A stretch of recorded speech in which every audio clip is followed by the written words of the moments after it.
तो देखो, कल हम आपको एक बात बता रहे थे, उसे हमें याद रखना चाहिए। कौन सी बात बता रहे थे?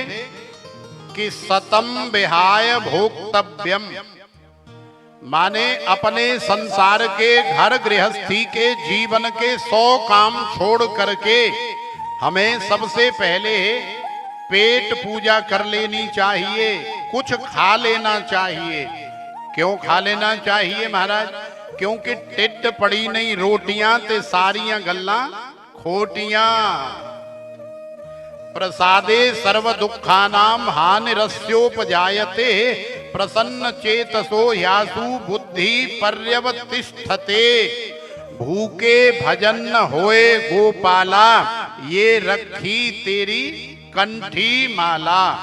तो सबसे पहला काम क्या है? कि सतम विहाय भोक्तव्यम, नहाने धोने के बाद, पूजा पाठ करने के बाद फिर कुछ महाराज खा लेना चाहिए।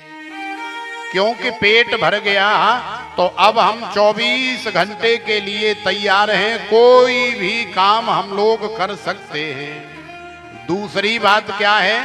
दूसरी बात है सहस्रम स्नान माचरेत, माने 1000 काम छोड़ करके हमें प्रातः काल स्नान कर लेना चाहिए। कई माता बहन भाई बंधु ये सोचते हैं कि चलो कोई नहीं, नहा लेंगे, अभी ये 2-4 काम पड़े हैं, पहले ये सारे कामों को निपटा लें, उसके बाद में फिर नहा लेंगे। तो ऐसा नहीं करना चाहिए। भले दोबारा नहाना पड़ जाए, लेकिन प्रातः काल का सबसे पहले स्नान हमें कर लेना चाहिए।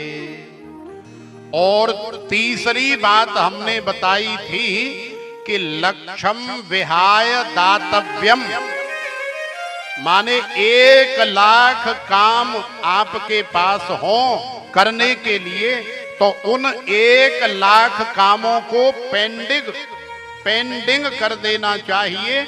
माने इन्हें हम बाद में करेंगे।